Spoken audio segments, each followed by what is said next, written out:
Maaf saudara. Wow, terima kasih tim Praise and Worship. Kita rasakan hadirat Tuhan sangat kuat ya hari ini. Oke, Shalom, selamat sore, salam damai sejahtera dalam Tuhan Yesus Kristus kepada Bapak Ibu Saudara sekalian. Selamat datang keluarga Hana, keluarga Reno, kita beri tepuk tangan ya. Hana wisuda kemarin, kita bersyukur Tuhan memberikan anugerah yang luar biasa, kemurahan Tuhan nyata buat kita semua. Baik, saudara yang dikasih Tuhan, hari ini kita mau merenungkan tema bulan Februari yaitu menghasilkan buah Roh Kudus, dan kita sudah belajar 6 rasa dari buah Roh Kudus.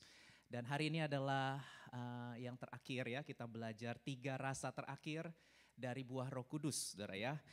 Kita akan baca bersama surat Galatia pasal 5 ayat 22 sampai 23. Hari ini saya beri judul kesetiaan, kelemah lembutan, dan penguasaan diri. Mari kita buka bersama Galatia pasal 5 ayat 22 sampai 23. Mari kita baca bersama-sama 2, 3. Tetapi buah roh ialah kasih, sukacita, damai sejahtera, kesabaran, kemurahan, kebaikan, kesetiaan, kelemah lembutan, penguasaan diri. Saudara, buah roh bicara mengenai karakter, sifat-sifat Tuhan yang termanifestasi dalam hidup kita orang percaya sebagai hasil dari hidup yang dipimpin oleh Roh Kudus. Saya ulangi. Buah roh itu bicara karakter Tuhan, sifat-sifat Tuhan yang muncul, yang termanifestasi dalam hidup kita orang-orang percaya sebagai hasil, katakan hasil hidup yang dipimpin oleh Roh Kudus. Jadi buah roh ini merupakan hasil ketaatan kita pada pimpinan Roh Kudus. Nah, saudara dikasih Tuhan, kita sudah belajar minggu lalu buah roh kesabaran, kemurahan, dan kebaikan. Dan hari ini kita mau belajar 3 rasa berikutnya dari buah roh, saudara ya. Yang pertama kita mau belajar kesetiaan, saudara. Katakan kesetiaan, faithfulness. Kata Yunani yang dipakai adalah pistis, yang secara literal artinya faithful, trustworthy, ya, dapat dipercaya, saudara. Apa itu buah roh kesetiaan? Buah roh kesetiaan merupakan sebuah kualitas karakter yang dapat menjalankan perintah atau tanggung jawab dengan baik sehingga memberikan rasa aman kepada sang pemberi kepercayaan. Saudara, jadi buah roh kesetiaan ini berbicara sebuah kualitas karakter dari orang yang bisa menjalankan perintah, yang bisa menjalankan tanggung jawab dengan baik sehingga memberikan rasa aman kepada sang pemberi kepercayaan, ya. Ada sebuah quotes berkata, faithfulness is the foundation of trust. Jadi kalau saudara mau dipercaya oleh orang lain, saudara mau dipercaya oleh orang tuamu, dipercaya oleh teman-temanmu, dipercaya oleh dosenmu, atasanmu, maka saudara harus bisa menjadi orang-orang yang setia, orang-orang yang dapat dipercaya, saudara. Saya selalu katakan tiba-tiba tidak pernah terjadi dengan tiba-tiba. Tidak ada orang yang tiba-tiba gak percaya sama kita, enggak, saudara. Ya, gak ada tuh tiba-tiba orang tua gak percaya sama anaknya, teman gak percaya sama temannya, atau dosen atasan saudara gak percaya sama saudara, begitu. Gak ada, tiba-tiba tidak pernah terjadi dengan tiba-tiba. Pasti ada sebuah proses sehingga mereka jadi gak percaya lagi sama kita, saudara. Mereka merasa tidak aman dengan kita. Kenapa? Karena kita nggak bisa memberi pertanggungjawaban. Karena kita nggak bisa menjalankan tanggung jawab dengan baik, saudara. Itu sebabnya kita sulit mendapatkan kepercayaan kalau saudara tidak bisa memberikan rasa aman kepada orang tuamu. Kalau saudara nggak bisa memberikan rasa aman kepada teman-temanmu, saudara nggak bisa memberikan rasa aman kepada atasanmu, kepada dosenmu, kepada orang-orang yang ada di sekitarmu. Kalau mereka insecure dengan saudara, maka mereka nggak akan bisa mempercayai hidup saudara. Itu sebabnya kita harus jaga baik-baik kehidupan kita.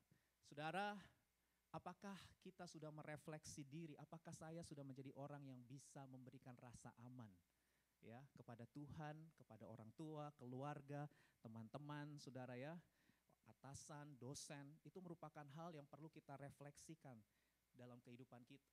1 Korintus pasal 4 ayat 1 sampai 2 berkata begini, demikianlah hendaknya orang memandang kami sebagai hamba-hamba Kristus yang kepadanya dipercayakan rahasia Allah.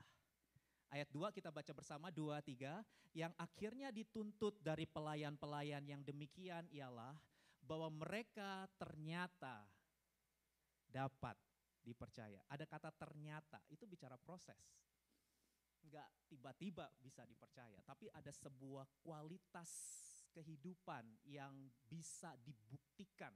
Ya, ternyata mereka dapat dipercaya, ya, faithful. Faithful bahasa Inggrisnya, saudara ya, trustworthy. Nah, saudara menarik ada kata pelayan di sini yang menggunakan bahasa Inggrisnya itu stewards, saudara ya, stewards, pelayan. Bahasa Indonesia menerjemahkannya dengan pelayan. Itu menggunakan kata Yunani oikonomois yang secara literal itu artinya household manager. Orang yang diberi tanggung jawab untuk mengurus rumah oleh sang pemilik rumah. Ya, jadi kita ini pelayan-pelayannya Tuhan. Tuhan adalah pemilik hidup kita. Amin, saudara. Dan kita semua ini adalah pengelola. Tuhan mempercayakan segala sesuatu dalam kehidupan kita untuk kita kelola dengan benar. Saudara harus selalu ingat ini, deklarasikan dalam hidup kita bahwa segala sesuatu dalam hidup kita itu bukan milik kita sendiri, tapi itu adalah milik Tuhan yang dipercayakan kepada kita. Amin. Bilang sama kanan kiri, itu milik Tuhan yang dipercayakan kepada kamu. Amin. Segala sesuatu yang ada dalam hidup saudara itu adalah milik Tuhan yang dipercayakan kepada setiap kita. Dan setiap kita punya tanggung jawab. Katakan tanggung jawab. Kita semua punya tanggung jawab untuk memaksimalkan kepercayaan yang Tuhan berikan dalam hidup kita selama kita hidup. Ya, kalau saudara belajar perumpamaan talenta yang diajarkan oleh Tuhan Yesus, Matius pasal 25 ayat 23 dikatakan, maka kata tuannya itu kepadanya, baik sekali perbuatanmu itu, hai hambaku yang baik dan setia. Faithful, yang setia. Engkau telah setia memikul tanggung jawab dalam perkara yang kecil. Aku akan memberikan kepadamu tanggung jawab dalam perkara yang besar. Masuklah dan turutilah dalam kebahagiaan Tuhanmu. Masuklah dan turutlah dalam kebahagiaan Tuhanmu. Saudara, ini perumpamaan tentang talenta ya, dan kita semua tahu perumpamaan ini, saudara ya, bahwa kesetiaan itu dimulai dari hal-hal yang kecil. Kesetiaan itu dimulai dan dibangun dari hal-hal yang kecil. Jangan pernah menganggap remeh hal-hal yang kecil, saudara. Amin. Apapun yang ada di tangan saudara, kerjakan dengan segenap hati. Yang kuliah, kuliahlah dengan penuh tanggung jawab. Amin. Yang bekerja, bekerjalah dengan penuh tanggung jawab. Yang membangun hubungan dengan orang lain, bangun hubungan dengan penuh tanggung jawab, saudara.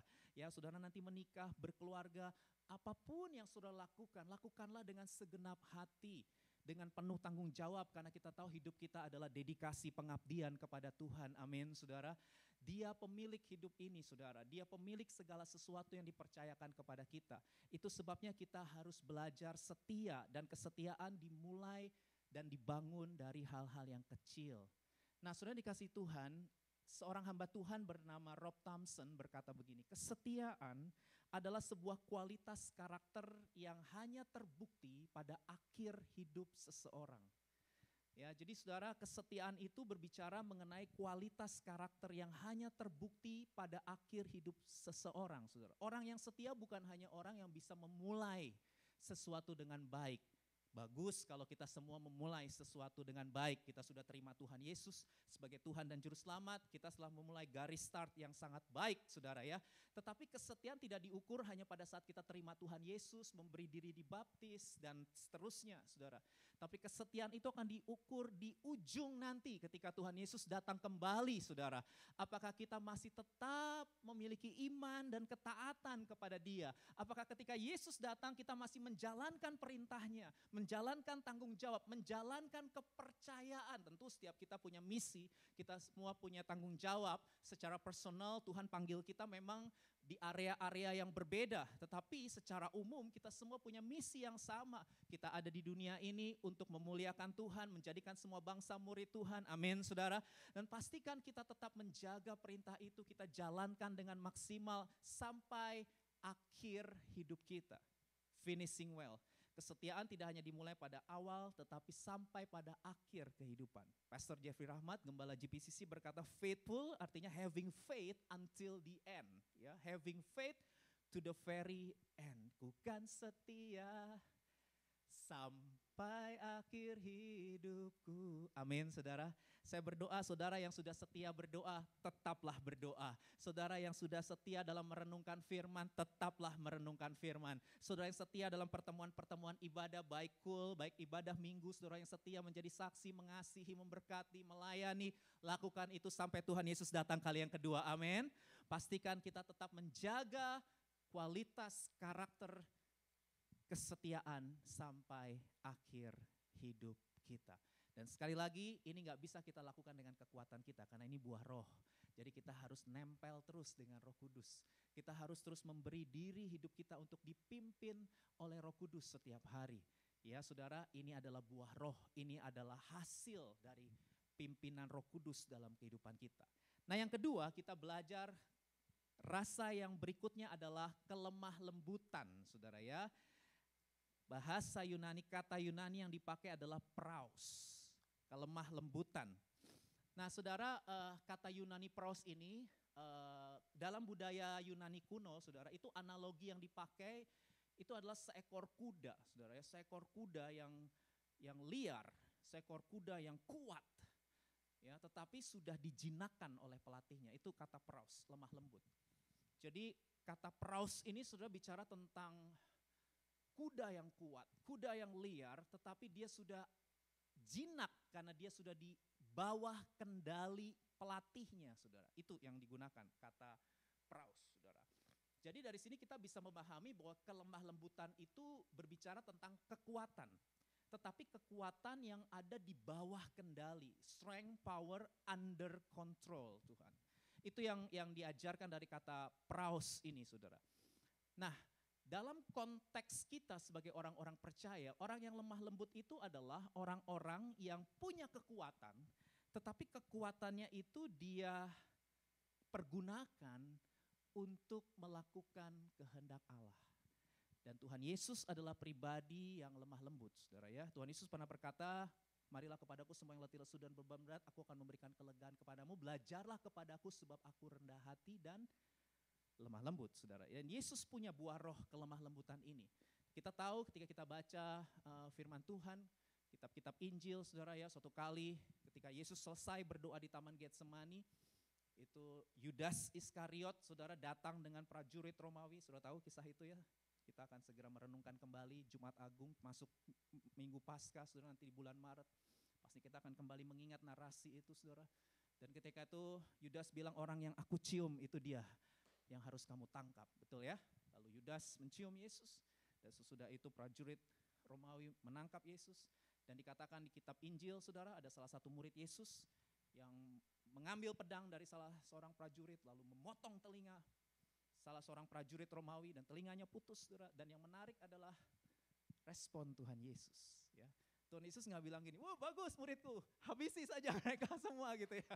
Enggak, saudara ya. Tapi apa yang dilakukan oleh Tuhan Yesus ambil kuping yang dipotong dengan pedang itu, saudara, lalu kembali ditempatkan di posisi semula. Ya, mujizat terjadi, kupingnya terpasang lagi, saudara, di prajurit Romawi. Padahal prajurit Romawi sebentar lagi mau menangkap Tuhan Yesus. Dan Tuhan Yesus berkata, saudara ya, bahwa masukkan pedang itu kembali ke dalam sarungnya, sebab barang siapa menggunakan pedang akan binasa oleh pedang. Nah ini menarik, Yesus mengucapkan ini. Atau kau sangka bahwa aku tidak dapat berseru kepada Bapakku supaya ia segera mengirim lebih dari 12 pasukan malaikat membantu aku? Wah ini menurut saya ini kalimat menarik, saudara, dari Tuhan Yesus ya. Jadi Tuhan Yesus bilang bahwa dia itu sebetulnya punya kekuatan. Dia bisa berseru kepada Bapa di surga, dan Bapa di surga bisa panggil 12 pasukan malaikat untuk membantu Yesus, dan ini kalau pakai terjemahan saya, dan menghabisi semua prajurit Romawi yang malam itu mau menangkap Yesus. Halo, bisa nggak, saudara? Halo? Bisa. Tuhan Yesus mampu, tapi Tuhan Yesus tidak mau. Karena kalau Yesus lakukan itu, maka kehendak Bapa tidak terjadi dalam hidupnya. Kalau Yesus lakukan itu, maka rencana Bapa untuk keselamatan saudara dan saya, keselamatan dunia ini tidak terjadi, saudara. Bahkan ketika Yesus diprovokasi di kayu salib, ya saudara tahu ya, dicaci maki, dihina, diprovokasi, kalau engkau anak Allah, buktikan. Saudara tahu kan kisah itu, turun dari salib, selamatkanlah dirimu. Waduh, kalau kita yang ada di kayu salib saudara ya, kita tahu persis kita anak Allah begitu, ya, dan kita bisa mematahkan itu semua paku-paku dan kita bisa turun ke atas kayu salib dan tampar itu orang-orang yang bicara satu-satu, bisa banget saudara. Tuhan Yesus sanggup melakukan itu. Tapi saudara tahu Yesus tidak melakukannya. Dia punya kekuatan untuk turun dari salib dan menyelamatkan dirinya. Dan bahkan menghilangkan orang-orang yang mencaci maki, yang telah menghina dia, yang telah memprovokasi dia. Tapi Yesus tidak lakukan sama sekali.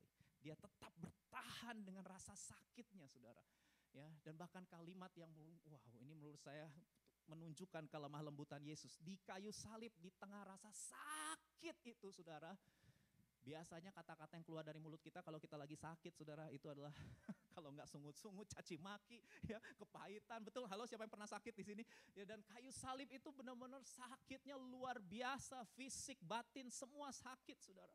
Tapi saya benar-benar kagum dengan kelemah lembutan Yesus karena di kayu salib, di tengah sakit yang begitu luar biasa parahnya, Yesus berkata, ya Bapa, ampunilah mereka. Sebab mereka tidak tahu apa yang mereka perbuat. Saudara, dari sini kita belajar Tuhan Yesus adalah pribadi yang punya buah roh kelemah lembutan, saudara ya. Dia punya kekuatan, tapi dia serahkan kekuatannya di bawah kendali Bapa di surga. Sehingga kita semua, saudara dan saya, bisa diselamatkan. Amin.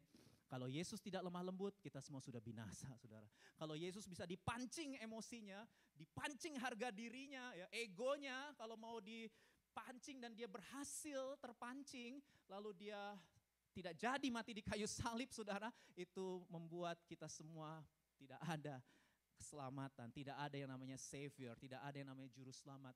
Tapi kita bersyukur karena Tuhan kita adalah Tuhan yang lemah lembut. Sehingga sampai detik terakhir dalam hidupnya dia berkata di kayu salib, sudah selesai. Dia selesaikan misi Bapa dalam hidupnya. Saudara, itulah sikap hati yang lemah lembut. Saya mau kita lihat Yakobus pasal 3 ayat 13 dan 17. Mari kita baca bersama Yakobus pasal 3. Siapakah di antara kamu yang bijak dan berbudi? Baiklah ia dengan cara hidup yang baik menyatakan perbuatannya oleh hikmat yang lahir dari kelemah lembutan. Ayat 17. Tetapi hikmat yang dari atas adalah pertama-tama murni, selanjutnya pendamai, peramah, penurut, penuh belas kasihan, dan buah-buah yang baik, tidak memihak dan tidak munafik. Saudara, kelemah lembutan ya, dan salah satu ciri dari kelemah lembutan adalah kata penurut, saudara ya. Penurut, sikap hati yang mudah dibentuk, mudah diajar, dan mau berubah, saudara. Itu arti dari lemah lembut. Ya, penurut itu dalam bahasa Inggris open to reason ya. Di ESV, di NASB reasonable, artinya orang yang lemah lembut itu adalah orang yang menerima masukan dari orang lain. Orang yang menerima koreksi dari orang lain, menerima teguran dari orang lain. Oh, tidak semua orang mau loh ya saudara, ini hal yang tidak nyaman, kita sudah belajar minggu lalu saudara. Tetapi orang yang lemah lembut itu mereka mau, mereka membuka diri terhadap teguran, membuka diri terhadap masukan, membuka diri terhadap koreksi dari orang lain. Inilah kelemah lembutan yang dicari dan ini adalah buah Roh Kudus saudara. Hamba Tuhan, Pendeta Yakub Trihandoko, saya kutip dari beliau berkata, lemah lembut adalah sikap yang bijaksana dalam menghadapi kesalahan atau kejahatan orang lain. Yaitu kerelaan untuk belajar. Nah kata belajar nih, gak semua orang mau belajar saudara ya. Tapi ada kerelaan untuk belajar dari keadaan. Dan tidak membalas dendam karena menantikan intervensi dari Allah. Yakobus pasal 1 ayat 19 sampai 21 berkata begini, hai saudara-saudara yang kukasihi, ingatlah hal ini. Ini penting saudara dalam relationship ya. Setiap orang hendaklah cepat untuk mendengar, tetapi lambat untuk berkata-kata, dan juga lambat untuk marah. Ini orang yang lemah lembut. Cepat mendengar, lambat untuk berkata-kata, dan lambat untuk marah. Ayat 20, sebab amarah manusia tidak mengerjakan kebenaran di hadapan Allah. ayat 21. Mari kita baca bersama, 2, 3. Sebab itu buanglah segala sesuatu yang kotor dan kejahatan yang begitu banyak itu, dan terimalah dengan lemah lembut firman yang tertanam di dalam hatimu, yang berkuasa menyelamatkan jiwamu. Ya, terimalah dengan lemah lembut firman. Saudara, kita mendengar firman, kita membaca firman. Setiap hari kita baca firman melalui saat teduh, ya. Di Cool, di Community of Love, nama Komsel BIC, saudara juga menerima firman Tuhan. Di ibadah minggu, saudara juga menerima firman Tuhan. Puluhan, ratusan, bahkan mungkin ribuan firman sudah ada, saudara. Tapi pertanyaannya, apakah kita terima dengan lemah lembut? Beda. Ketika kita terima firman dengan lemah lembut, itu artinya kita membuka hati kita untuk dikoreksi, dibimbing, diajar, dididik, dinasehati oleh firman. Sehingga firman berkuasa mengubah hidup kita. Kenapa? Karena kita punya hati yang mau dibentuk, mau diajar, mau berubah. Tapi tidak semua orang Kristen punya hati seperti ini. Ada orang-orang Kristen yang sudah sekian tahun ikut Tuhan, tapi mereka tetap hidup di dalam dosa yang sama, masih tetap melakukan dosa yang sama, berulang-ulang, sekalipun mereka sudah punya pengetahuan firman Tuhan sekian banyak dalam hidup mereka. Mungkin dari Sunday School, ya, mulai dari sekolah minggu, pemuda, sampai dewasa, saudara. Tetapi belum tentu mereka mengalami kuasa perubahan hidup. Kuasa perubahan hidup hanya terjadi ketika kita punya hati yang lemah lembut. Ketika firman Tuhan kita dengar, firman Tuhan kita baca, firman Tuhan datang dalam hidup kita, kita berkata, iya, terjadilah padaku sesuai dengan kehendak-Mu. Memang ini sakit, memang ini tidak nyaman, ini mengganggu sekali egoku, mengganggu sekali harga diriku. Tetapi karena ini adalah perintah-Mu, ini adalah firman-Mu, aku mau belajar untuk taat, tunduk kepada kebenaran-Mu. Dan kebenaran itulah yang akan mengubahkan hidup kita. Amin, saudara. Dibutuhkan hati yang lemah lembut. Dan saya percaya Roh Kudus selalu bicara kok sama kita setiap hari, ya. Roh Kudus pasti taruh kerinduan-kerinduan di hati kita. Mari jangan keraskan hati. Setiap kali Roh Kudus bicara, katakan, ya Roh Kudus, aku mau melakukan kehendak-Mu. Jangan pernah menunda-nunda, saudara, ya. Dia roh yang lemah lembut, saudara. Dia tidak pernah memaksakan kehendaknya. Setiap kali dia bicara, dia memimpin, dia menuntun. Mari segera responi, jangan ditunda-tunda. Amin, saudara. Mari kita hidup dalam ketaatan, sehingga kita boleh mengalami kuasa perubahan hidup. Yang terakhir, saudara, kita mau belajar buah roh yang terakhir. Iya, ini dia yang ke-9, saudara, ya. Rasa yang ke-9, yaitu penguasaan diri atau self-control. Nah, saudara, kata Yunani yang dipakai untuk penguasaan diri adalah ekragetia. Secara konseptual itu artinya sebuah kemampuan untuk menguasai, untuk mengendalikan segala hawa nafsu yang tidak sesuai dengan firman Tuhan. Ya, jadi ekragetia atau penguasaan diri di sini, saudara, berbicara tentang sebuah kemampuan untuk mengendalikan segala hawa nafsu yang tidak sesuai dengan firman Tuhan, ya. Jadi simpelnya kita lebih menuruti Allah daripada menuruti hawa nafsu kedagingan kita. Kita lebih menuruti firman-Nya daripada menuruti hawa nafsu atau keinginan daging. Nah, saudara, Amsal pasal 25 ayat 28, ya. Mari kita baca bersama. Amsal pasal 25 ayat 28, 2, 3. Orang yang tidak dapat mengendalikan diri adalah seperti kota yang roboh temboknya, saudara, ya. A person without self-control is like a city with broken down walls. Saudara, ini konteksnya pada zaman itu, ya, tembok sebuah kota itu merupakan perlindungan dari kota tersebut, ya. Jadi yang namanya kota pada zaman itu, ya, perlu sekali yang namanya tembok, saudara, ya. Tembok itu merupakan sesuatu yang sangat penting untuk sebuah kota. Kenapa? Karena tembok memberikan proteksi, memberikan perlindungan. Ketika sebuah kota memiliki tembok, maka kota itu aman dari binatang buas. Kota itu aman dari serangan perampok, karena nggak bisa masuk. Perampok, binatang buas tidak bisa masuk ke dalam kota karena kotanya sudah ada tembok, saudara, yang melindungi, yang memproteksi. Sehingga penduduk atau masyarakat yang ada di dalam kota itu mereka bisa menikmati hidup, mereka bisa damai hidupnya, mereka aman, ya, mereka bisa berjual beli dengan baik, mereka bisa membangun keluarga dengan baik, mereka bisa melakukan perdagangan dengan baik, mereka bisa membangun hubungan satu sama lain juga dengan baik, aman saudara, karena ada tembok, ada proteksi ya, sehingga jauh dari serangan binatang buas, jauh dari serangan para perampok. Begitu penting sebuah tembok, sama. Penguasaan diri juga merupakan sesuatu yang sangat penting. Orang yang tidak memiliki penguasaan diri, itu sama seperti kota yang tidak memiliki tembok, saudara. Artinya dia tidak punya perlindungan, ya. Dia tidak punya pertahanan dalam menghadapi tantangan, dalam menghadapi godaan. Saudara, kita ini sampai hari ini masih berhadapan dengan tantangan. Halo, amin saudara. Iya, kita sampai hari ini masih berhadapan dengan godaan. Betul saudara? Saudara sedang mengalami mungkin saat-saat ini, saudara sedang mengalami tantangan, saudara sedang mengalami godaan. Hidup di dunia yang sudah jatuh dalam dosa ini bukan sesuatu yang mudah saudara. Untuk itu kita semua perlu dipenuhi Roh Kudus setiap hari. Kita perlu dipimpin oleh Roh Kudus setiap hari saudara. Supaya kita punya buah roh yang namanya penguasaan diri. Waduh saudara, ada begitu banyak anak yang terluka karena orang tua gak bisa menguasai dirinya. Ada begitu banyak persahabatan, hubungan-hubungan yang hancur, pernikahan, keluarga yang hancur saudara ya. Karena orang-orang yang gak bisa menguasai diri saudara. Ada begitu banyak orang-orang yang mengalami problem keuangan saudara ya. Begitu ribet kehidupan keuangannya saudara. Kenapa? Karena gak punya penguasaan diri terhadap gaya hidup saudara. Gaya hidup konsumtif, gaya hidup boros. Sehingga membuat kita gak bisa mengelola keuangan dengan bijaksana, gak bisa mempertanggungjawabkan keuangan yang Tuhan percayakan dengan baik saudara. Saya berdoa tidak ada di tempat ini, saya melihat wajah-wajah saudara adalah hamba-hamba Tuhan yang bijaksana, amin. Kita tahu harta keuangan kita bukan milik kita, tapi itu milik Tuhan. Dan kita terus belajar, minta pimpinan Tuhan supaya ketika kita terima berkat secara keuangan, kita bisa kelola itu dengan baik. Kita bisa atur prioritas, kita bisa mengerti perbedaan antara kebutuhan dengan keinginan saudara ya.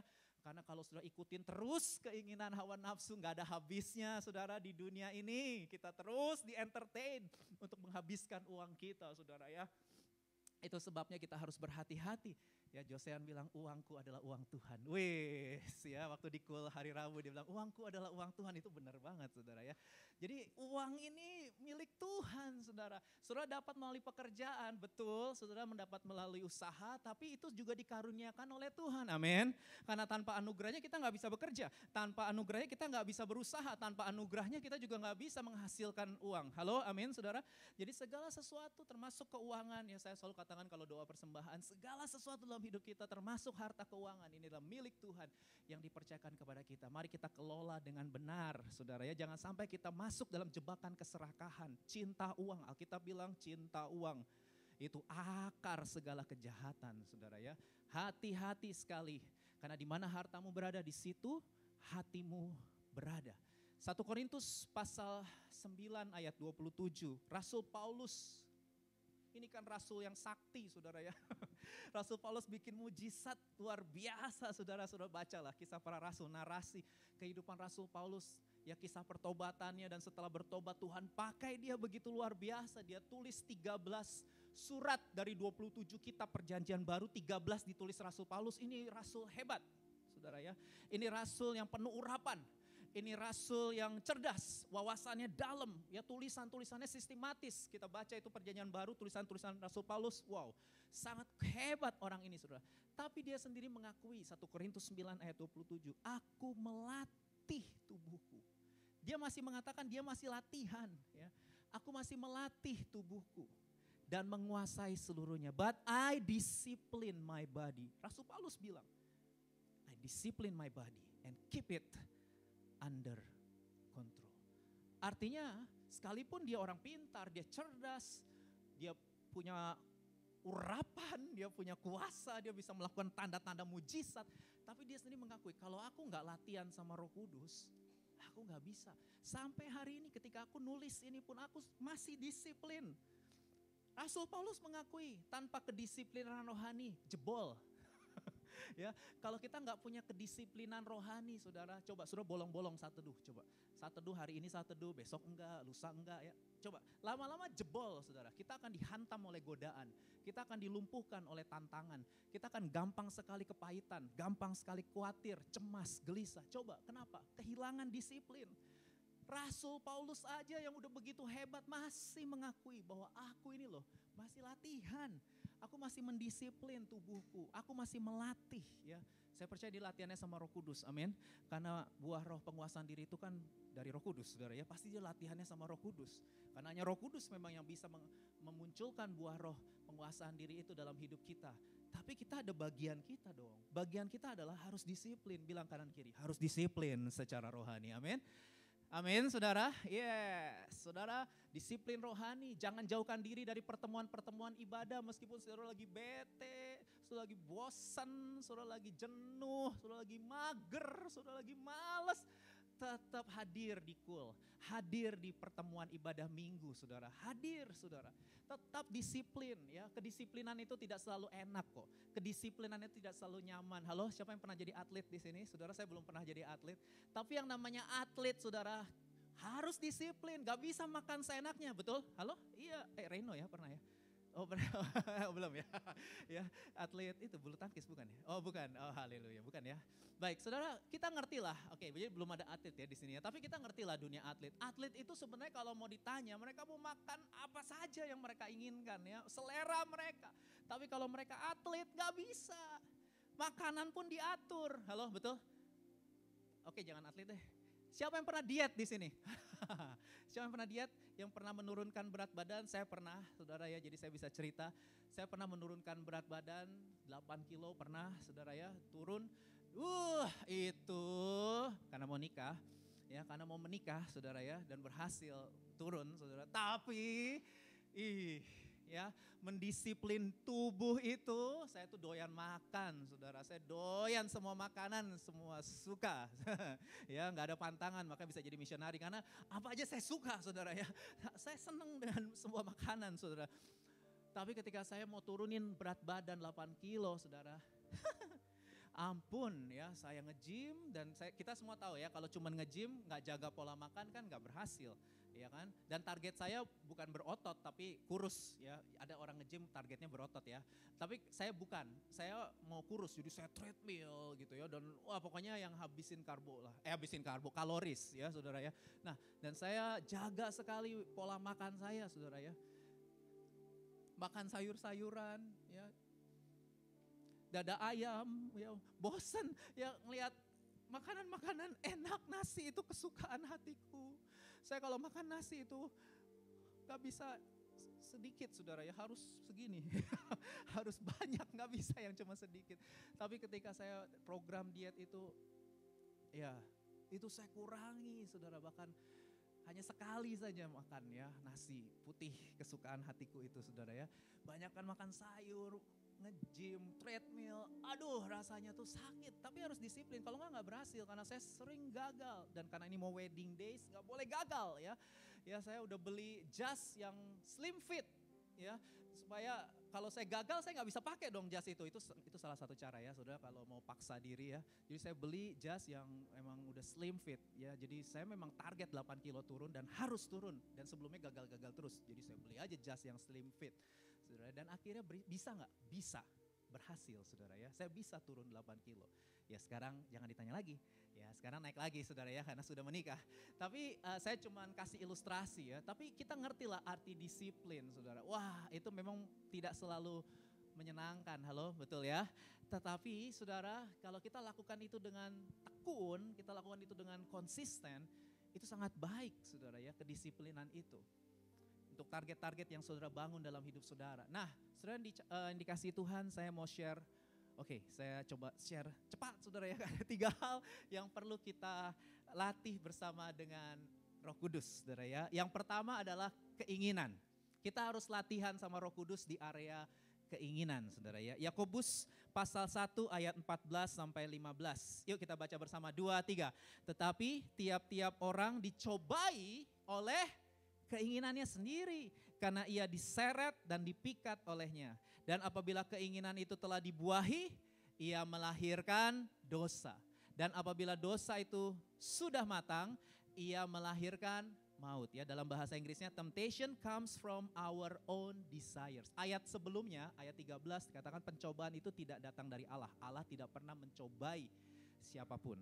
Tetapi tiap-tiap orang itu dicobai bukan oleh Allah, tapi oleh keinginannya sendiri. Jadi saudara harus mengerti perbedaan ujian sama cobaan. Kalau Allah itu menguji, bukan mencobai.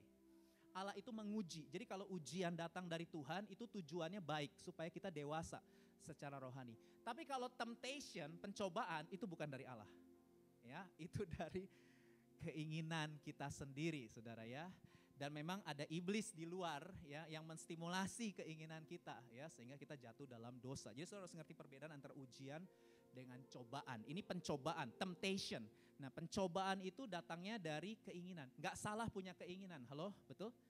Kita semua punya keinginan, aku ingin begini, aku ingin begitu ya. Saudara ingin punya pacar, saudara ingin menikah, saudara ingin punya pekerjaan dengan penghasilan yang besar, saudara ingin merintis bisnis, memulai bisnis dengan penghasilan yang besar, saudara mau jadi orang yang kaya raya secara materi, tidak salah. Saudara mau jadi orang yang terkenal, tidak salah. Saudara ingin mencapai impianmu, ya, saudara mau jadi orang yang sukses dan lain sebagainya, itu semua tidak dosa. Ya, kita ini makhluk personal. Makhluk personal artinya kita punya pikiran, kita punya perasaan, kita punya keinginan. Punya keinginan itu tidak dosa, saudara. Tapi, perhatikan, hati-hati dengan keinginan kita. Karena keinginan itu bisa menyeret dan memikat hati kita sehingga kita melanggar kebenaran firman Tuhan. Dan itulah yang melahirkan dosa. Jadi punya keinginan itu tidak dosa. Tapi ketika keinginan hati kita mulai kita tempatkan di atas kehendak Tuhan. Ketika keinginan kita ngotot ya. Meskipun itu bertentangan dengan firman Tuhan, tapi kita tetap ngotot. Maka disitulah kita mulai terjebak dalam jerat godaan yang menjatuhkan, saudara.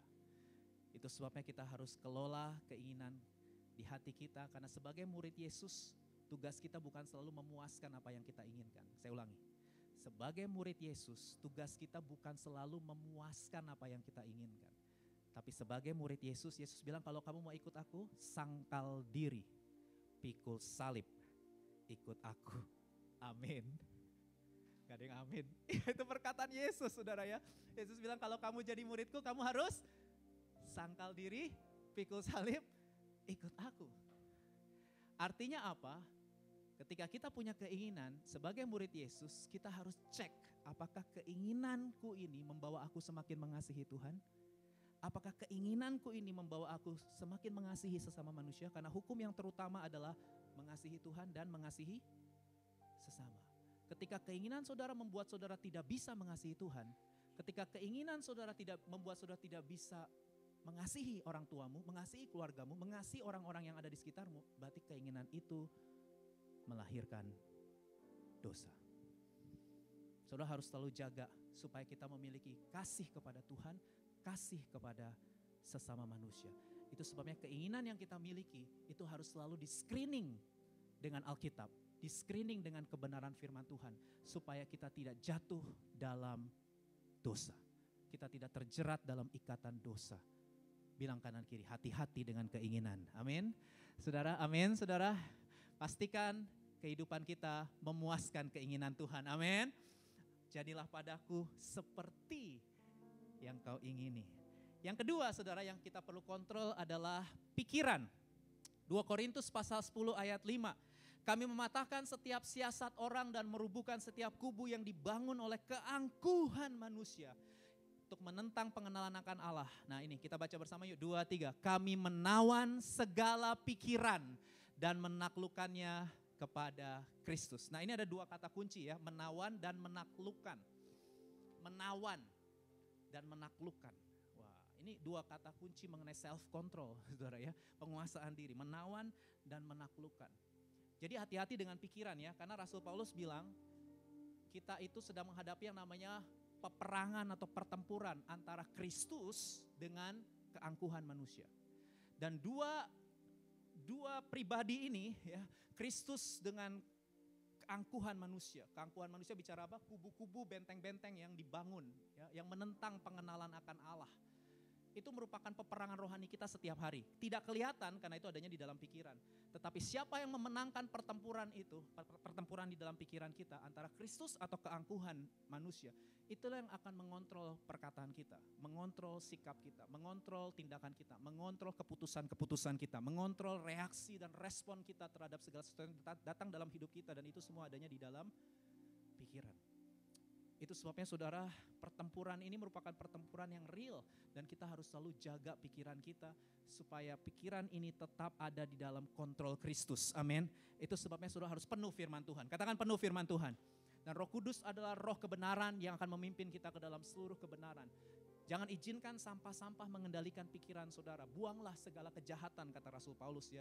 Buanglah segala kepahitan, kegeraman, kemarahan, pertikaian, fitnah. Buanglah itu. Dan pakailah pikiran Kristus. Pikirkanlah semua yang benar, semua yang suci, semua yang adil, semua yang Filipi 4 ayat 8. Saudara, pikirkanlah semuanya itu. Karena itu yang akan menentukan keputusan kita. Pikiran kita menentukan sikap kita. Pikiran kita menentukan respon dan reaksi kita terhadap segala sesuatu yang datang dalam hidup ini. Pastikan kita menawan dan menaklukkan setiap keangkuhan manusia yang ada di dalam pikiran ini kepada Kristus. Kita harus jadi orang yang penuh dengan firman. Yang ketiga, saudara, yang perlu kita kontrol adalah perkataan. Ya, Yakobus pasal 3 ayat 2 berkata begini. Sebab kita semua bersalah dalam banyak hal. Barang siapa tidak bersalah dalam perkataannya, ia adalah orang sempurna. Terjemahan lain dewasa. Ya, dewasa. Yang dapat juga mengendalikan seluruh tubuhnya. Atau dengan kata lain gini, kalau saudara bisa mengendalikan lidah saudara bisa mengendalikan seluruh tubuh saudara. Wah. Jadi keren gak? Saudara mau mengendalikan seluruh tubuh saudara, kendalikan dulu lidah saudara. Karena lidah itu penentunya. Kalau saudara mau jadi orang yang dewasa, lidah atau perkataan itu harus bisa kita kontrol bersama dengan Roh Kudus. Wah, saudara, kita ngerti ya masalah perkataan ini, kita mungkin juga banyak jatuh bangun di sini ya, saudara. Kita harus belajar. Saya pakai kata belajar ya, karena saya sendiri sampai hari ini masih latihan ya. Sama kayak Rasul Paulus masih latihan juga, saya juga sampai hari ini masih latihan. Saya juga belum sempurna saudara masalah lidah ini. Hidup mati itu dikuasai lidah, Alkitab bilang. Siapa suka menggemakannya akan memakan buahnya. Saudara kalau lagi marah, ya hati-hati nih ya, setiap kali kita marah, saudara belajar, ingat ya, ingat pasang alarm saudara ya. Setiap kali saudara marah, lebih baik saudara jangan bicara apa-apa. Ini ingatkan terus saudara ya. Karena ini juga saya ngingatin sama diri sendiri ya. Karena Yesus bilang gini, apa yang keluar dari mulut itu meluap dari hati. Kalau saudara lagi penuh amarah, hatimu lagi pahit, lagi penuh amarah, mendingan gak usah ngomong. Dan gak usah ambil keputusan apa-apa. Karena pasti salah udah keputusannya ya. Karena hatimu lagi gak enak, hatimu lagi pahit, lagi dipenuh dengan amarah, mendingan diem, jangan bicara. Kuasai diri, bahasa roh. Yang gak usah kenceng-kenceng ya, tapi bahasa roh. Kalau bisa saudara kuasai diri dulu, jadilah tenang. Kuasai diri jadi tenang. Kenapa? Karena kalau saudara lagi marah dan saudara mengeluarkan kata-kata, maka kata-kata yang saudara lepaskan itu gak bisa ditarik kembali. Dan itu bisa melukai orang-orang yang mendengarnya, saudara. Mungkin kita udah lupa, tapi orang yang mendengar perkataan kita gak bisa begitu saja melupakan kata-kata. Setiap kata-kata yang keluar dari mulut kita, itu kita gak bisa tarik kembali saudara kalau udah keluar. Makanya saudara harus kontrol lidah saudara. Lebih baik tidak bicara daripada mengeluarkan perkataan-perkataan yang melukai orang-orang yang ada di sekitar saudara. Memang melepaskan perkataan itu mudah, tapi mengobati hati yang luka itu lama saudara. Lama loh saudara ya. Jadi jaga baik-baik, jangan sampai kita sembarangan berbicara kepada orang lain karena perkataan yang kita lepaskan tidak bisa kita tarik kembali. Itu seperti panah kata kitab Amsal yang nancep di hati. Hati-hati loh, perkataan itu seperti panah yang nancep di hati dan itu susah ditarik kembali. Dihilangkan dalam orang yang mendengarnya. Itu sebabnya jaga baik-baik. Kita juga sering bercanda ya sama orang ya, bercanda itu juga gak apa-apa. Kita kan humoris, suka bercanda, menghubungkan. Tapi hati-hati saudara, ketika kita mulai bercanda, kita mulai bully orang. Biasanya kan kalau misalnya lagi ada beberapa orang gitu ya, selalu ada lah salah satu dari teman-teman kita itu yang menarik dijadikan korban gitu ya saudara ya. Ya, dan itu mungkin kita bilang itu cuma bercanda ya, bersenda gurau, kita mulai menghina fisiknya, kita hina bentuk hidungnya ya, kita hina kulitnya, kita hina rambutnya, kita hina keluarganya ya. Itu saya dulu saya pernah juga ada di situ saudara ya, di mana teman-teman saya nggak menghina saya, menghina teman saya ya, karena memang mukanya culun, terus bentuk fisiknya juga ya gitu. Jadi teman saya bully terus, habisin terus ya, pakai nama orang tua dibawa-bawa lah, dan wah kita semua ketawa saudara. Dan mungkin dia juga tertawa saudara ya, dan saya dulu juga ya pelaku juga ya mengikuti itu saudara.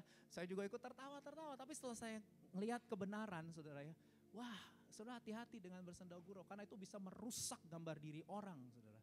Ya ketika kita mulai melakukan penghinaan, mungkin kita nganggap bercanda doang. Mungkin sekali dua kali nggak apa-apa ya, sekali dua kali. Tapi kalau terus-terusan, saudara terus-terusan menghina, merendahkan ya, wah itu bisa merusak gambar diri orang sehingga orang itu benci sama dirinya sendiri saudara. Hati-hati.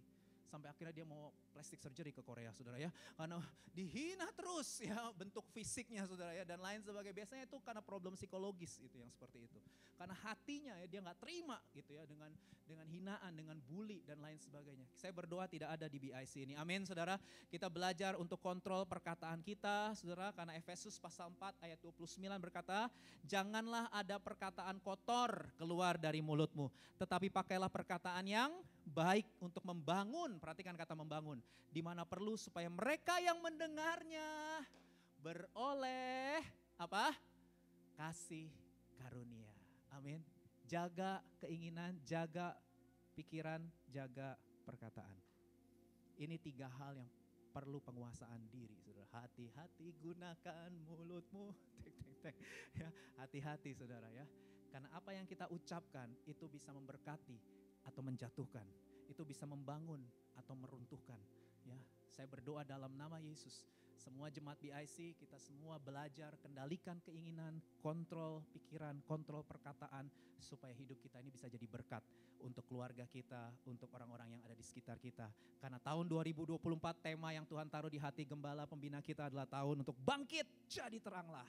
Ya, the year to arise and shine. Gimana caranya untuk bersinar?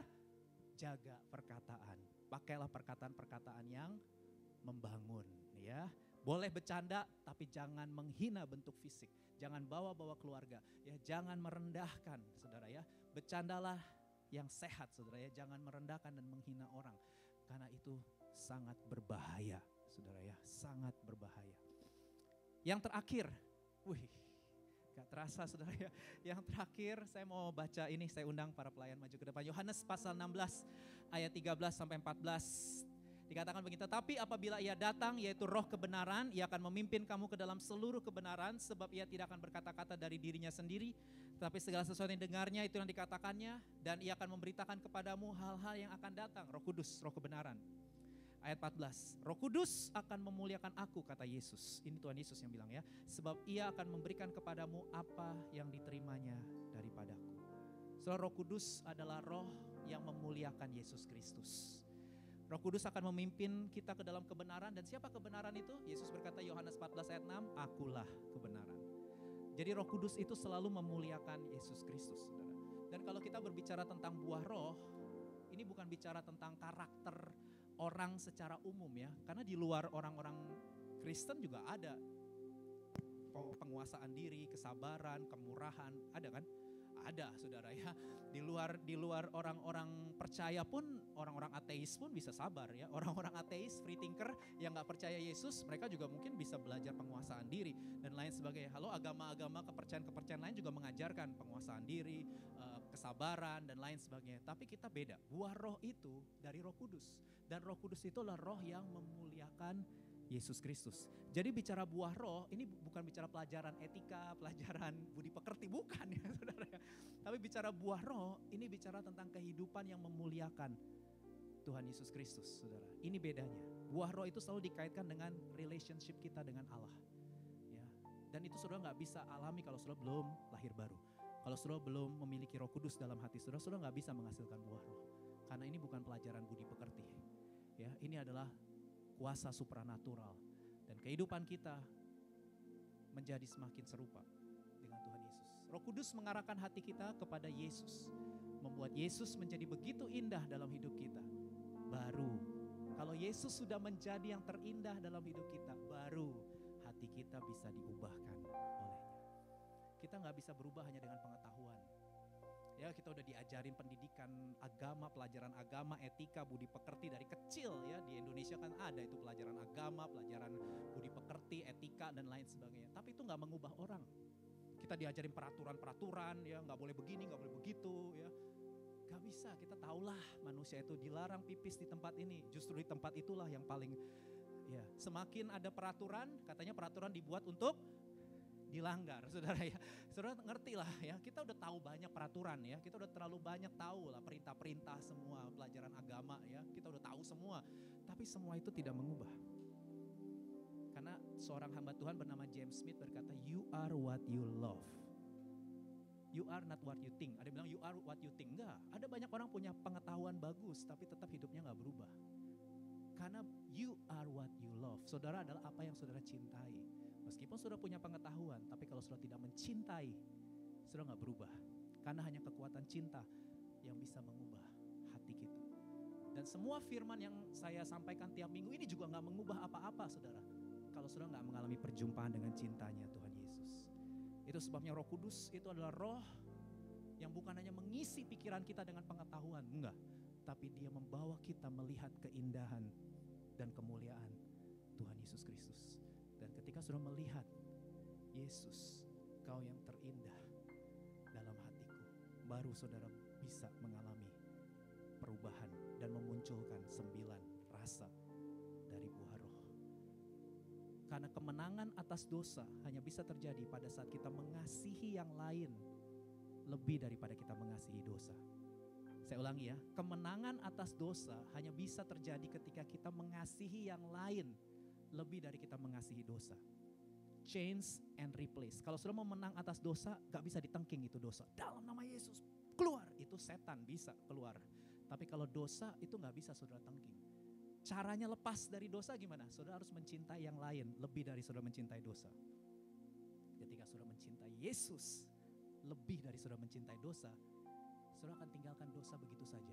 Udah gak usah ditengking-tengking. Saudara tiba-tiba gak doyan lagi melakukan dosa. Udah gak selera lagi dengan dosa. Kenapa? Karena seleraku adalah Yesus.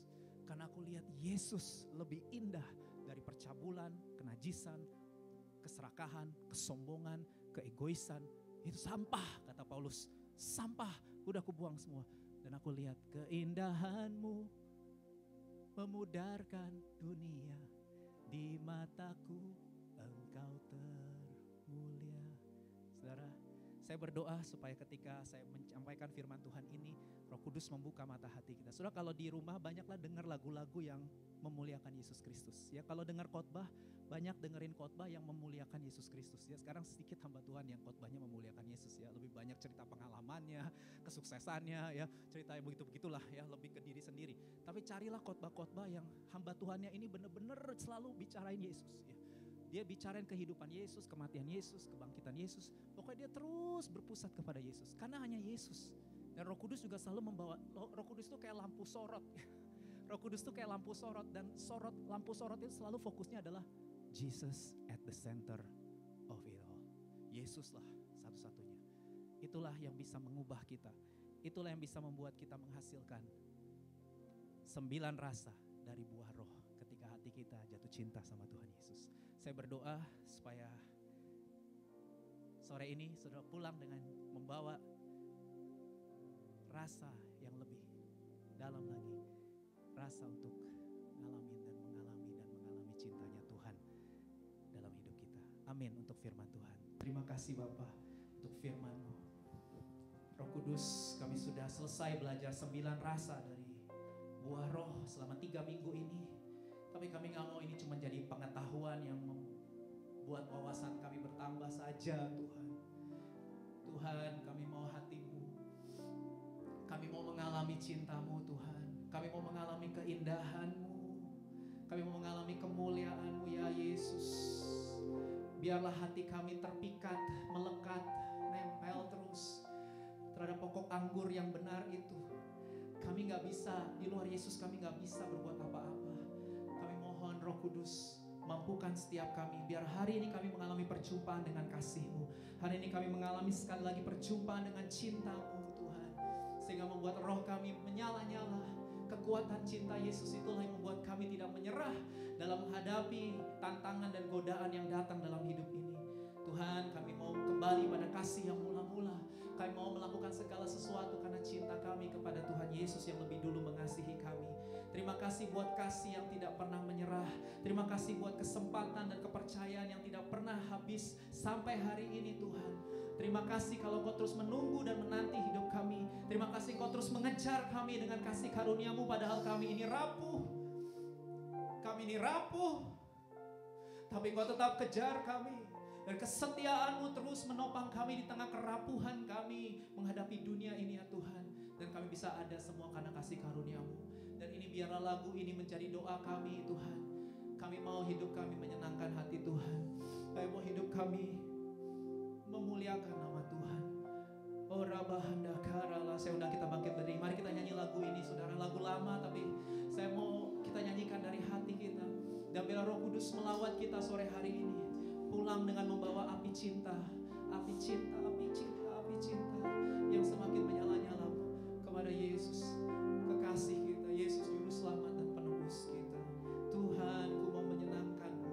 Tuhan, bentuklah hati ini. Kiara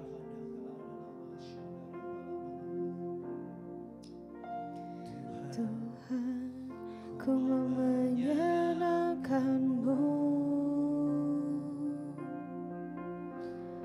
Tuhan, bentuklah hati ini jadi bejana untuk hormat-Mu. Cemerlang bagai emas murni. Tuhan, ku serahkan hatiku. Semua ku berikan padamu. Kuduskan hingga tulus selalu, agar aku menyenangkan-Mu. Menyenangkan-Mu, senangkan-Mu, hanya itu kerinduanku. Menyenangkan-Mu, senangkan hati-Mu, hanya itu kerinduanku. Menyenangkan-Mu, senangkan-Mu, hanya itu kerinduanku. Menyenangkan-Mu, senangkan hati-Mu, hanya itu kerinduanku. Terima kasih, kami buka hati kami sepenuhnya untuk Roh-Mu memenuhi dan memimpin pikiran, perasaan, dan kehendak kami setiap hari Tuhan. Kami percaya kuasa kasih karunia Tuhan yang memampukan setiap kami untuk bisa taat dan setia, untuk bisa menghasilkan 9 rasa dari buah roh ini. Terima kasih Tuhan untuk kebenaran-Mu. Kami percaya hadirat-Mu akan terus memenuhi kami sementara kami ada dimanapun. Kami bisa menikmati hadirat Tuhan yang sangat kuat dimanapun kami berada Tuhan. Terima kasih Bapa untuk ibadah di hari ini Tuhan. Kami siap untuk diutus di tempat kami masing-masing, di kampus kami, tempat kerja kami, dalam kehidupan kami, dalam keluarga kami Tuhan. Kami siap bangkit dan menjadi terang, menjadi berkat Tuhan. Dipenuhi dengan Roh Kudus setiap hari. Kami buka hati kami sepenuhnya untuk terima berkat dari Tuhan. Mari umat Tuhan buka kedua belah tanganmu dan terimalah berkat dari Tuhan kita. Tuhan Tuhan memberkati engkau dan melindungi engkau. Tuhan menyinari engkau dengan wajahnya dan memberi engkau kasih karunia. Tuhan menghadapkan wajahnya kepadamu dan memberi engkau damai sejahtera. Pulanglah, kasihilah Tuhan Allahmu dengan segenap hati, jiwa, kekuatan, dan akal budimu. Dan kasihilah sesamamu manusia seperti kau mengasihi dirimu sendiri. Mulai dari sekarang sampai Maranatha, datanglah ya Tuhan Yesus, kami semua merindukanmu. Dalam nama Yesus, semua yang siap bangkit jadi teranglah, dipenuhi Roh Kudus, sama-sama katakan amin.